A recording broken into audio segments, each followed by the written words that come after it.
स्नेही बंधुओं, मनुष्य जीवन में अनेक संभावनाएं हैं। जैसे एक बीज है, हाथ में बीज रखा है तो उस बीज में अनेक संभावनाएं हैं।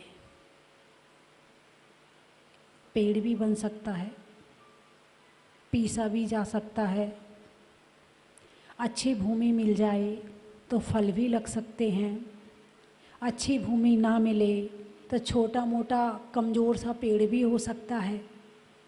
कोई देखने वाला हो, उस पेड़ को संभालने वाला हो तो बड़ा भी हो सकता है, कोई संभालने वाला ना हो तो मर भी सकता है। एक बीज में अनेक संभावनाएं हैं। ठीक ऐसे ही जीवन में अनेक संभावनाएं हैं। जैसे आपके मोबाइल में अनेक संभावनाएं हैं। जब ये मोबाइल किसी डॉक्टर के हाथ में होता है तो उसमें अनेक तरह के अलग तरह के शरीर से संबंधित काम करता है। जब किसी व्यापारी के हाथ में होता है तो फिर उसका उस हिसाब से काम करता है। किसी इंजीनियर के हाथ में होता है तो उसमें अलग चीज़ निकाल लेता है ना। और किसी महिला के हाथ में हो, जो रसोई में है, भोजन बना रही है, तो अनेक तरह की डिश निकाल के देख देख के बनाती रहती है। किसी सीए के हाथ में हो तो अनेक तरह के और दूसरे ऐप होंगे।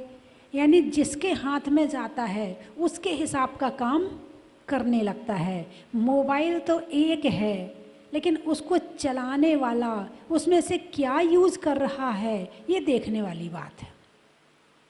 ऐसे ही संसार में अनेक तरह के लोग होते हैं। इंजीनियर होते हैं, यदि कोई इंजीनियर बन जाए तो लाइन खींचने का काम करने लगता है। कोई सीए बन जाए तो हिसाब किताब का काम करने लगता है। डॉक्टर बन जाए तो शरीर की बीमारियां खोजने लगता है। टीचर बन जाए तो दिमाग पढ़ाने का काम कर लेता है ना। घर में गृहिणी है तो वो रसोई के संबंधित और जो संबंधित काम है वो कर लेती है। जीवन तो एक से ही है ना सबका। अरे बोलिए ना।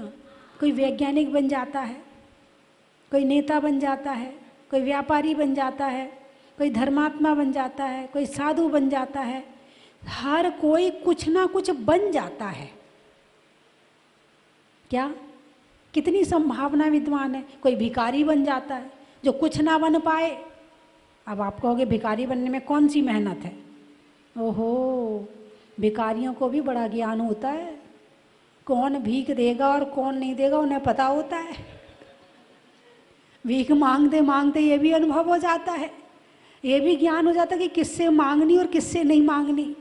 कितने बजे एक्सप्रेस आती है और कितने बजे मालगाड़ी आती है और कितने बजे राजधानी आती है और कौन सी खड़ी होती है, कितने बजे चढ़ना है, कितने बजे उतरना है, कितने बजे जाना है, कितने। उनको बड़ा ज्ञान होता है इस बात का।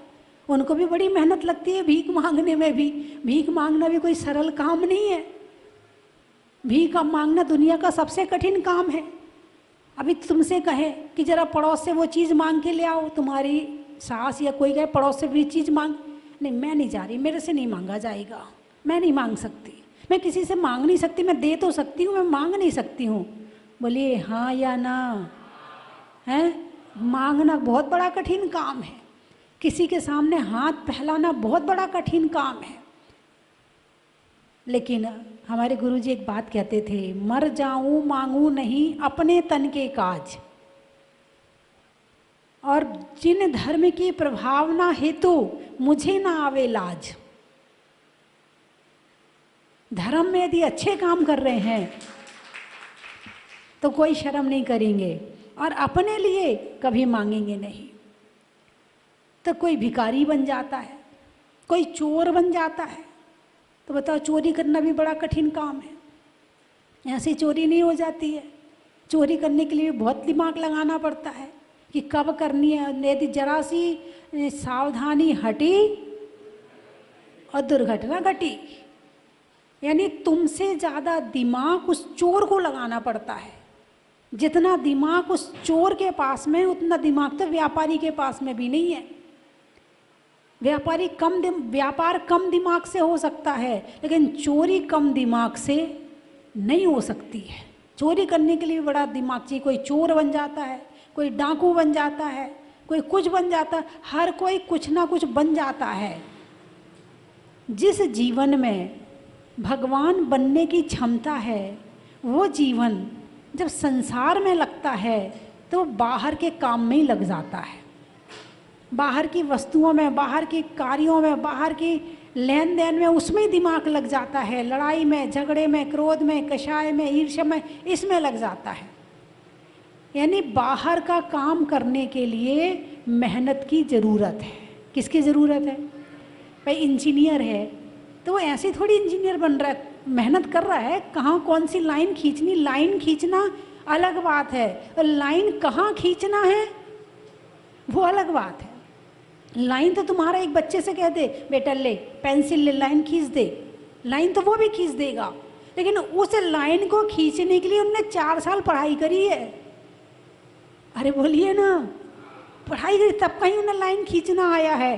तो लाइन कौन सी खींचनी, कहाँ खींचनी, कैसी खींचनी है, इस बात के लिए इंजीनियर अपनी सारी जिंदगी लगा देता है, तब कहीं वह एक्सपर्ट इंजीनियर बन पाता है। सीए को भी एक्सपर्ट होने में भी बहुत टाइम लगता है और बहुत मेहनत लगती है। सीए की पढ़ाई सामान्य नहीं है। जब 10,000 बच्चे बैठते हैं तो 1000 बच्चे निकलते हैं। तो जो 9,000 बच्चे हैं वो उदास हो जाते हैं, वो परेशान हो जाते हैं, वो दुखी हो जाते हैं, और जो 1000 होते हैं वो खुश हो जाते हैं। खुश 1000 हुए और दुखी 9,000 हुए। और बेचारों ने क्या नहीं किया, 18 घंटे पढ़ाई करी, टीवी देखने का त्याग किया, मोबाइल देखने का त्याग किया, शादियों में जाने का त्याग किया, कितने सुखों का त्याग किया, तब कहीं जाकर उन्होंने इतनी मेहनत करी। कोई 1 नंबर से चला गया, कोई आधे नंबर से चला गया। यानी सीए बनने में भी बहुत मेहनत लगती है। अरे बोलिए ना। और व्यापारी बनने में उससे ज़्यादा, क्योंकि सीए किसका काम करेगा? व्यापारी का। सीए किसका काम करेगा? तो उससे ज़्यादा मेहनत व्यापारी को लगेगी, है ना। तो जो भी संसार के काम हैं, सारे काम बड़ी मेहनत से होते हैं। अब भगवान बनना हो, अरे बोलिए ना, फिर कितनी मेहनत लगेगी? खाने में मेहनत लगती है कि उपवास में मेहनत लगती है? अरे बोलिए ना भाई। जिस दिन खाना हो तो सुबह से रसोई में जाओ, ये बनाओ, वो बनाओ, ये करो, इतनी गर्मी हो रही है, पसीना बहाओ, गर्मी सहन करो, तब कहीं जाके तुम्हारा खाना तैयार होता है। और इतनी मेहनत से जो तैयार किया खाना है, फिर आपने उसे अपने मुंह में रखा, फिर 32 दांतों ने उसे चबाया, तो जीभ ने उसका स्वाद लिया। अब भाई जब दांत चबाते हैं तो काम तो जीभ को भी करना पड़ता है, ऐसे थोड़ी कि जीभ काम नहीं करेगी।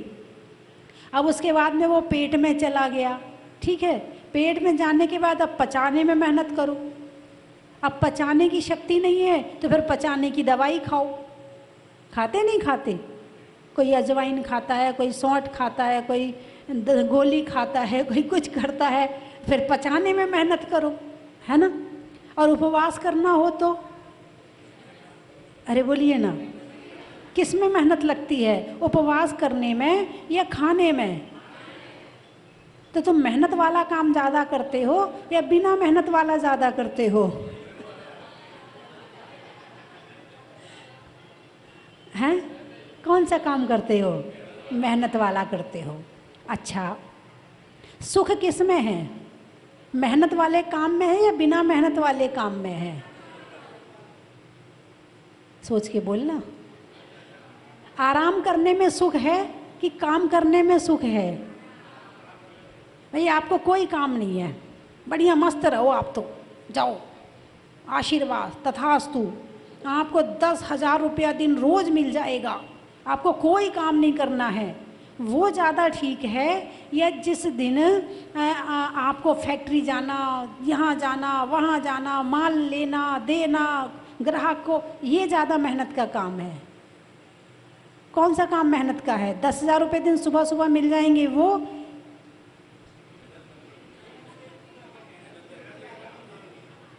हैं?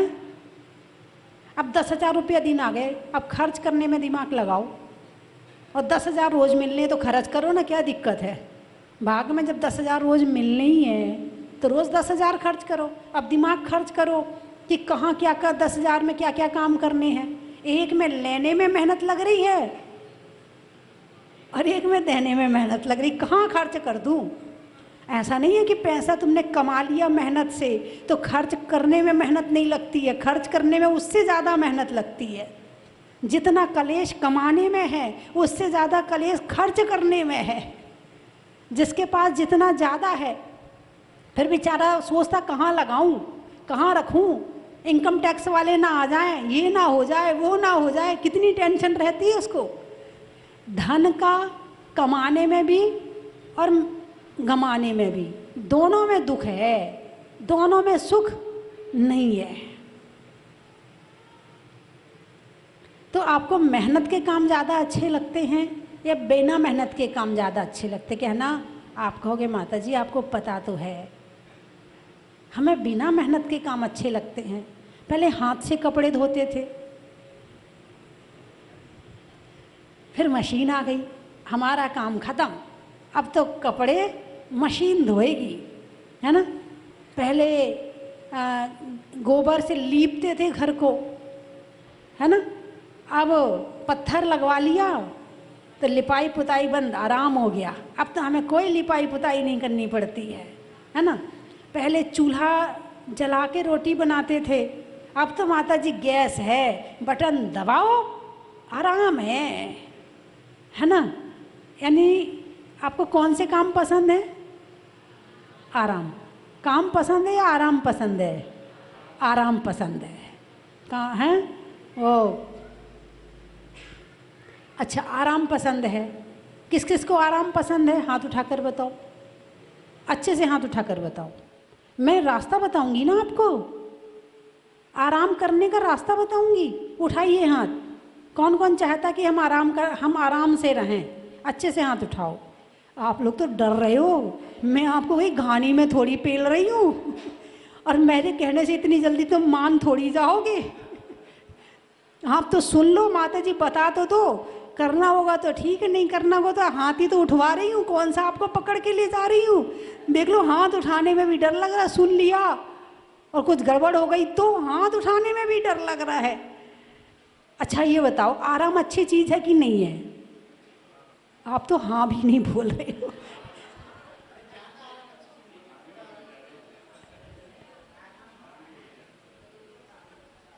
अच्छा, टेंशन का काम ज़्यादा पसंद है या बिना टेंशन का काम पसंद है? जिसमें चिंता ज़्यादा करनी पड़े वो काम पसंद है, जिसमें चिंता ना करनी पड़े वो पसंद है? हैं? चलो यही वाला बता देती हूँ। अब हमारे भगवान की तरफ देखो, देखो एक बार, डालो नज़र, क्या कर रहे हैं? काम कर रहे या आराम कर रहे? आराम से खड़े हैं या टेंशन में खड़े हैं? उनके चेहरे पे कोई टेंशन तो नहीं लग रही है? हैं? तुम किनकी पूजा करने आए हो? जो आराम कर रहे हैं उनकी, जो विश्राम कर रहे हैं उनकी, या जो काम कर रहे हैं उनकी? किनकी पूजा करने आए हो? जो फैक्ट्री चलाते हैं, दुकान चलाते हैं, आपको कुछ दान देते हैं, आप आए हो तो जरा एक का भक्त विधान करने आया, चल इतने रुपए लेके जा, चल ये वाली मशीन लेके जा, चल तू तेरे को ये आशीर्वाद, तू बीमार नहीं होएगा। उनकी पूजा करने आए हो या जो कुछ नहीं करते हैं उनकी पूजा करने आए हो?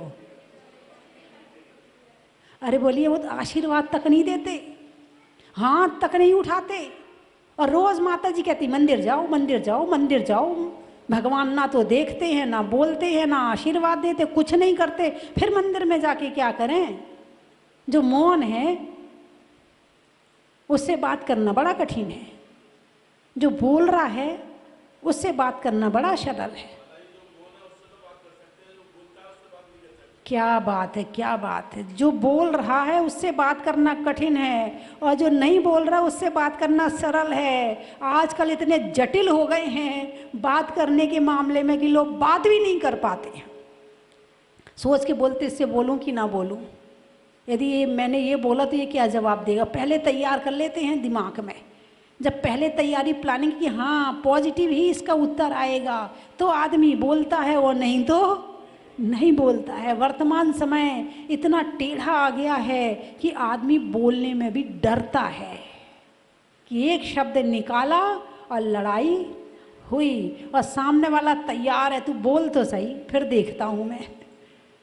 अब तो ना पुरुष ना स्त्री, अब तो सब एक बराबर के हो रहे लड़ने के मामले में, और लड़ने के मामले में महिलाएं ज़्यादा तेज हो रही हैं।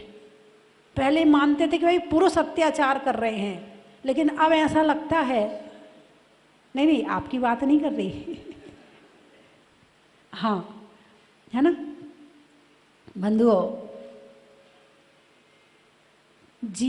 जीवन में अनंत संभावनाएं व्याप्त है। ये जो मनुष्य शरीर है, ये शरीर जंक्शन है। क्या है ये? जंक्शन है। अब ये जंक्शन कैसे है? इस शरीर से सब जगह के लिए गाड़ियाँ जाती हैं। जंक्शन किसे कहते हैं? जहाँ से सब जगह के लिए गाड़ियाँ मिले। तो इस शरीर से नरक भी जा सकते हैं, इस शरीर से त्रियंच में भी जा सकते हैं। 1 इंद्री 2 इंद्री 3 इंद्री 4 5 भी बन सकते हैं। इस शरीर से देव भी बन सकते हैं। चारों प्रकार के देवों में से कोई सा भी देव बन सकते हैं, है ना। इसी तरह से इस शरीर से मनुष्य भी बन सकते हैं। इसी शरीर से आप चारों गति में जा सकते हैं। जंक्शन है, यहाँ से गाड़ी सब जगह के लिए मिलती है। देव नारकी नहीं बन सकते, नारकी देव नहीं बन सकते, वहाँ पर बैन है, लेकिन यहाँ खुला हुआ है। और इसके साथ में जो संसार में अनेक तरह के लोग हैं, उनमें से आप किसी तरह के भी बन सकते हैं, है ना। यानी अनेक संभावनाएं इस जीवन में व्याप्त हैं।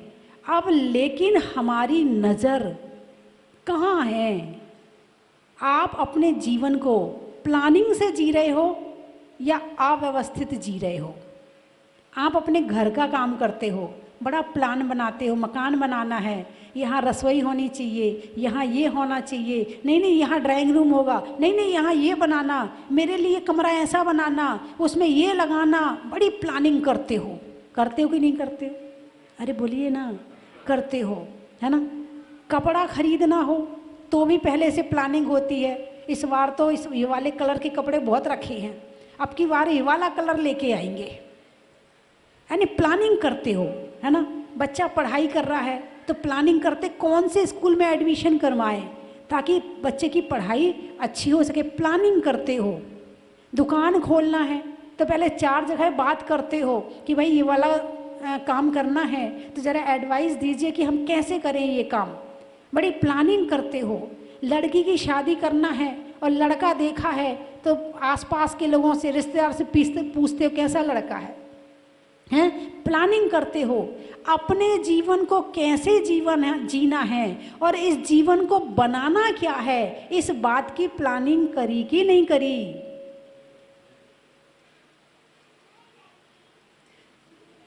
यदि ये जीवन जो जी रहे हैं ये तो चली जाएगा, खाने की बात है, मिल ही रहा है।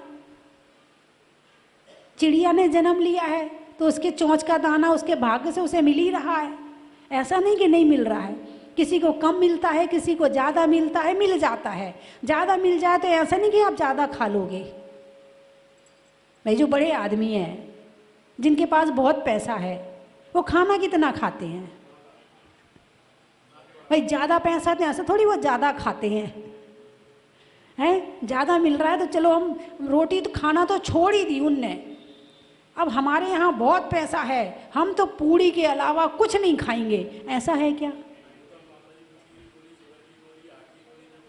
जिनके पास पैसा है भाई कह रहे हैं बीपी की गोली, शुगर की गोली, हार्ट की गोली है, नींद की गोली, बेचारे रोटी कम खाते हैं और दवाई ज़्यादा खाते हैं। तो ऐसा पैसा किस काम का, जो रोटी छुड़वा दे और काम और दवाइयाँ खिलवा दे।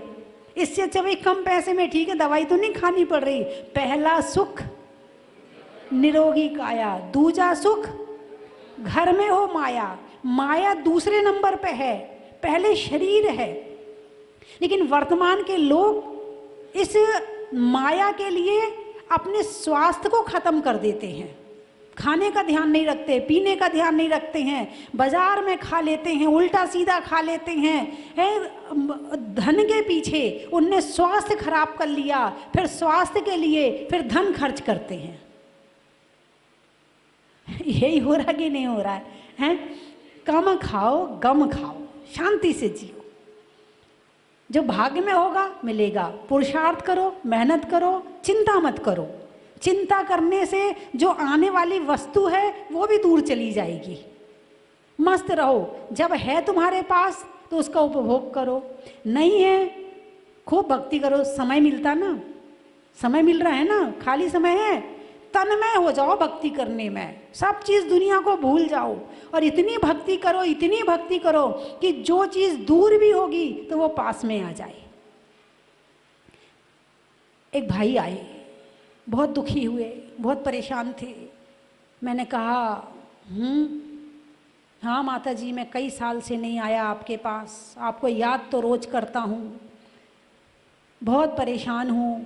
अच्छा, और आँखों में आंसू आ गए। गाड़ी में पेट्रोल डलवाने के लिए भी पैसा नहीं है और परिवार दिखता संपन्न है और अंदर से ये हालत है।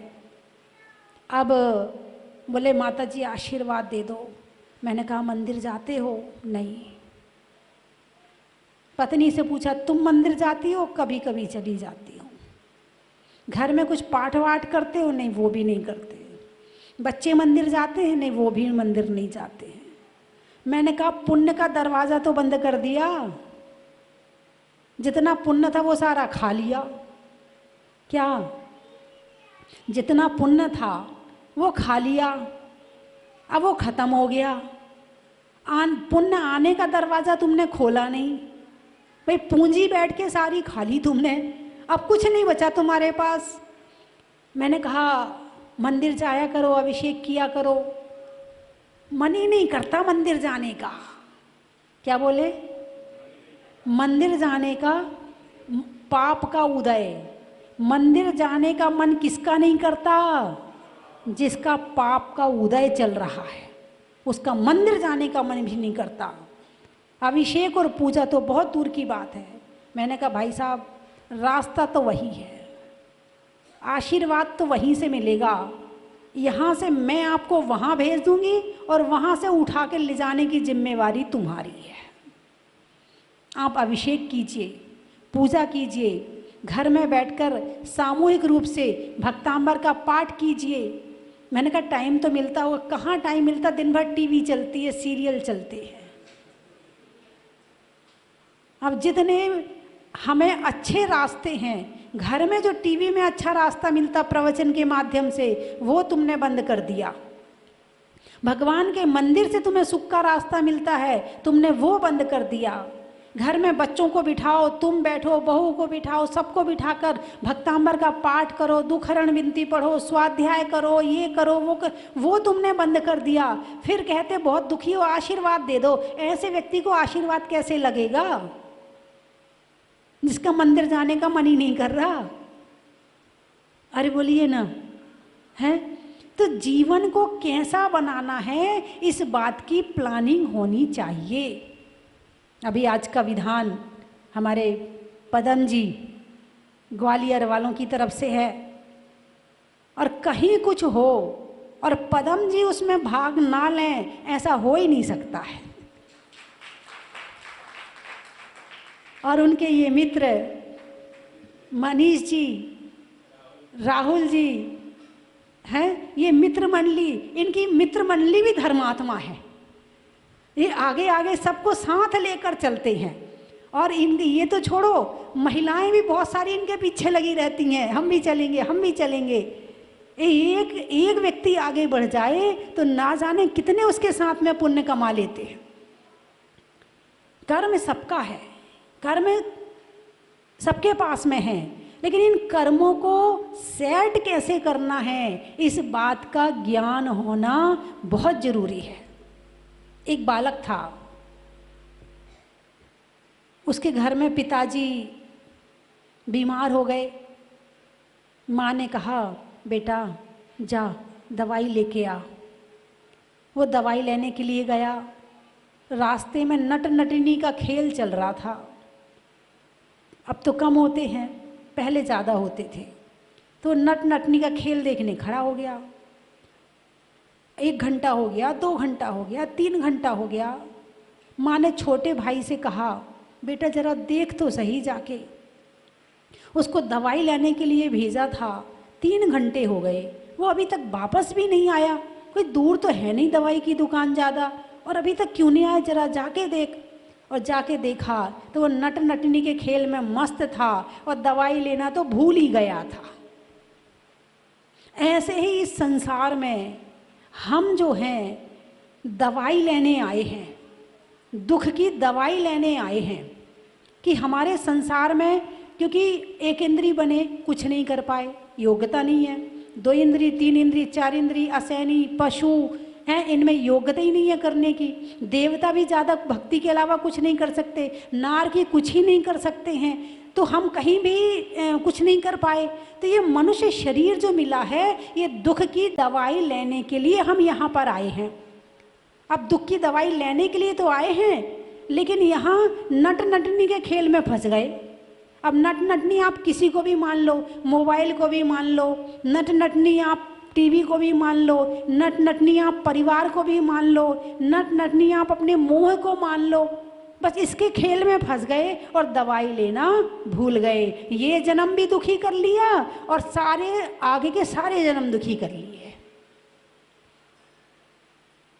अब ये खेल ऐसा है, एक बार मन लग जाए, मोबाइल लेके बैठते हो ना, आधा घंटा कहाँ निकल जाता पता नहीं चलता। आधा नहीं, 1 घंटा कहाँ निकल जाता पता ही नहीं चलता है। बोलिए ऐसा है क्या आपके साथ? है, ऐसा ही है। और माला फेरने बैठो कि 1 घंटा माला फेरेंगे, फिर कितने बार घड़ी में नजर जाती फिर देखना है। यानी जहाँ जो दवाई है वो हम खाना नहीं चाहते हैं, और जो विष है उसे हम गटागट पिए जा रहे हैं। अब दुखी नहीं होंगे तो और क्या होंगे। मंदिर दवाई लेने का स्थान है, प्रवचन दवाई लेने का स्थान है। भाई 2 तरह की चीज़ें हैं, एक आत्मा और एक शरीर। शरीर की दवाई डॉक्टर दे देता है, लेकिन आत्मा की बीमारी की दवाई कहाँ मिलेगी? वो तो देव शास्त्र गुरु के पास में मिलेगी। भाई डॉक्टर कहता है 3 बार खाना, तो तुम 3 बार खाते हो। यदि भगवान महावीर कहते कि 3 टाइम सामायिक करो, 1 टाइम तो करो। खेत में धान का, शादी में पान का, और आज होने वाले पदम जी के विधान का।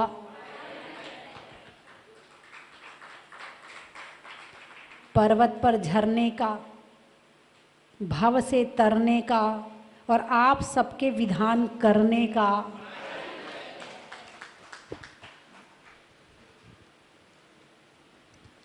जंगल में डियर का, छोड़ने में बियर का, और आने वालों में ग्वालियर का।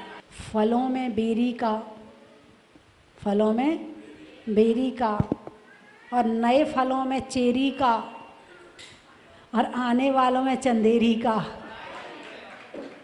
और कहाँ से आए? जखौरा। अच्छा, नेता के दौरा का, नेता के दौरा का, वस्तुओं में सौरा का, और आने वालों में जखौरा का। और कहाँ से आए? CP colony. रिश्तों में नानी का, पीने में पानी का, और आने वालों में सीपी कॉलोनी का। जोर से बोलो। आष्टा, सावन की घटा का, रसोई में पटा का, और आने वालों में आष्टा का। वृक्षों में बड़ का, बड़ की जड़ का, और आने वालों में किशनगढ़ का। भिंड, भिंड, दो भिंड हैं क्या? आपने दो बार बोला ना। अच्छा। पापों के खंड खंड का, बुढ़ापे में दंड का डंडा, और आने वालों में भिंड भिंड का।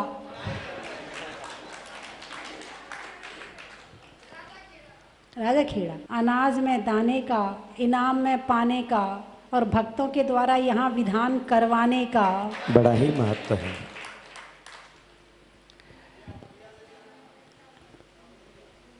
अकोदिया, अकोड़िया, अकोदिया, अकोदिया। अच्छा।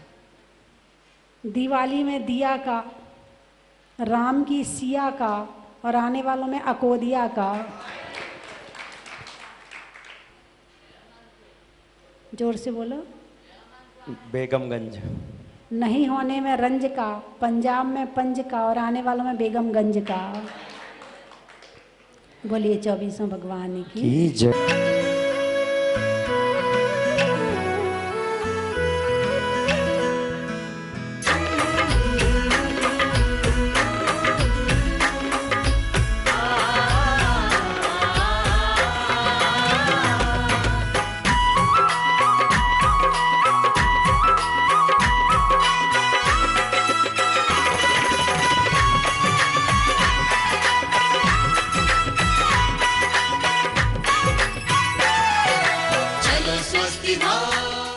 स्वस्तिमती माता जी है, वहां तक यहाँ की आप लोगों की आवाज जाना चाहिए, वो गुंज वहां तक जाना चाहिए। लग रहा है आप लोग थक गए। एक बार जोरदार तालियों से अपने आप को एनर्जाइज करेंगे। जोरदार तालियां स्वयं के लिए, ये तालियां स्वयं के लिए है। जोरदार, जोरदार बोलिए 1008 मुनीश्वरनाथ भगवान की। वहां से आप सबको आशीर्वाद प्राप्त हो चुका है। उन्हीं के आशीर्वाद के साथ मैं डॉक्टर अर्चना जैन नागपुर से भक्तांबर में पीएचडी मैंने की हूँ। मेरी बिल्कुल खास फ्रेंड अनामिका मोदी जी की सिस्टर माता जी है, और उनके बड़े पापा की बेटी स्वस्तिमती माता जी है। मैं बहुत बार उनसे मिल चुकी, बहुत बार मुझे आशीर्वाद भक्तांबर बीजाक्षर के बुक जब मेरी निकल रही थी तो मुझे आशीर्वाद भी बहुत बार माता जी का प्राप्त हुआ है। तो आपको मैं थोड़ा सा बताना चाहूंगी। और हमारे साथ विराजमान मंचासीन 105 माता जी के चरणों में बन्नामी बन्नामी बन्नामी कर रही हूँ। और थोड़ा सा आप लोगों को बताना चाहूंगी, ध्यान से सुनिए, सभी के काम की चीज है। थोड़ी शांति बनाए रखेंगे तो आपको समझ में आएगा। सभी लोग बैठ जाइए, बैठ जाइए, बिल्कुल शांति से बैठिए। बहुत अच्छी काम की चीज है। आज के जमाने में, आज का ये समय ऐसा चल रहा है, हर किसी को कुछ न कुछ परेशानियां, छोटी मोटी बड़ी, घर से रिलेटेड, शरीर से रिलेटेड आती है। कोई तन दुखी, कोई मन दुखी, कोई धन दुखी दिखे, और सबका हल ये एक भक्तांबर महास्तोत्र और एक बीजाक्षर, मात्र एक अक्षर ओम का प्रथम अक्षर अ, जिससे ये पूरी सृष्टि की रचना हुई है, वो एक अक्षर किस प्रकार से आपके मन को शांति प्रदान कर आपके बड़े से बड़े रोग का निवारण कर सकता है। भक्तांबर में एक एक श्लोक हम पढ़ते जरूर है, लेकिन हमें उसकी महिमा पता नहीं है। एक एक श्लोक इतना पावरफुल है, इतना पावरफुल है। यदि आप सच्चे मन से 21 दिन तक एक श्लोक मात्र की आराधना करते हो तो आपको नए शरीर का निर्माण उससे हो जाता है। 28, 36 और 48 तीन व्यापार वृद्धि के लिए है। 28 नंबर शेयर मार्केटिंग, 36 नंबर सोना चांदी मेटल प्रॉपर्टी से रिलेटेड, सोना चांदी मेटल संपत्ति आपकी बिक नहीं रही, घर खरीदा नहीं जा रहा, कोई किराए नहीं दे रहा, कोई केस चल रहा हो, 36 नंबर। दर्शन करके आशीर्वाद प्राप्त किया। भक्तगणों को मेरी तरफ से शुभकामना, बधाई। आप मेरे क्षेत्र में पधारे हो यहाँ, तो मेरी तरफ से भी आपका हृदय से हार्दिक स्वागत, अभिनंदन। माता जी के चरणों में प्रणाम। और मैं आपके कुछ जीवन की उज्जवल भविष्य की कामना करता हूँ। भगवान मुनि सुब्रतनाथ भगवान आपकी हर मनोकामना पूर्ण करे, मैं इसी भगवान के चरणों में अरदास करता हूँ। माता जी को पुनः प्रणाम करता हूँ चरणों में, यही मेरी प्रार्थना।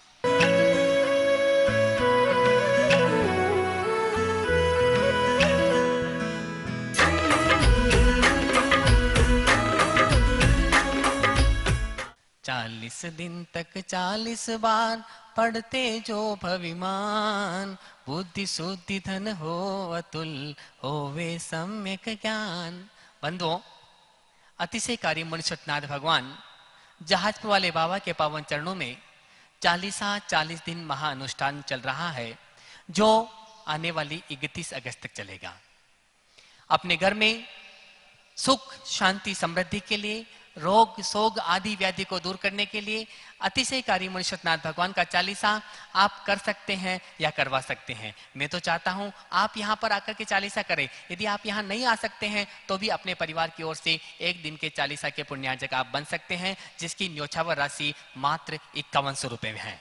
बंधुओं, उस दिन जो शांति धारा होगी उसमें भी आपके परिवार का नाम बोला जाएगा। तो एक महासौभाग्य आपको बुला रहा है, आप अपनी स्वीकृति स्वस्ति धाम पर दे सकते हैं। धन्यवाद।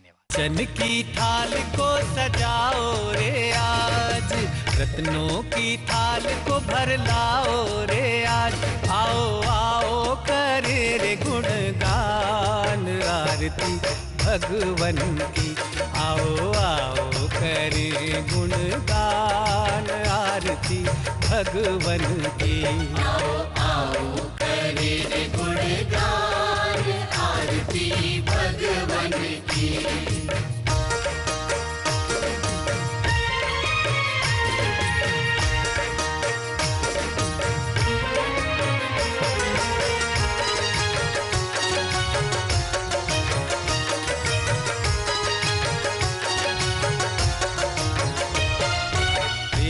सुमित्र के राज दुलारे, माँ पद्मा जी के नैनों के तार। हर वर्ष की तरह इस वर्ष भी परम विदुषी लेखिका गणिनी आर्यिका 105 श्री स्वस्ति भूषण माता जी की प्रेरणा से सिद्ध क्षेत्र सोनागिरी जी में भगवान श्री चंद्रप्रभ जी की छाया में पर्युषण महापर्व पर संस्कार साधना शिविर लगाया जाएगा। आवास एवं भोजन की व्यवस्था निःशुल्क है। भाग लेने इच्छुक अपना नाम शीघ्र लिखवाएं। संपर्क सूत्र 9425109179, 9425120146, 9993363242। हिंदी 9425109179, 9425120146, 9993363242।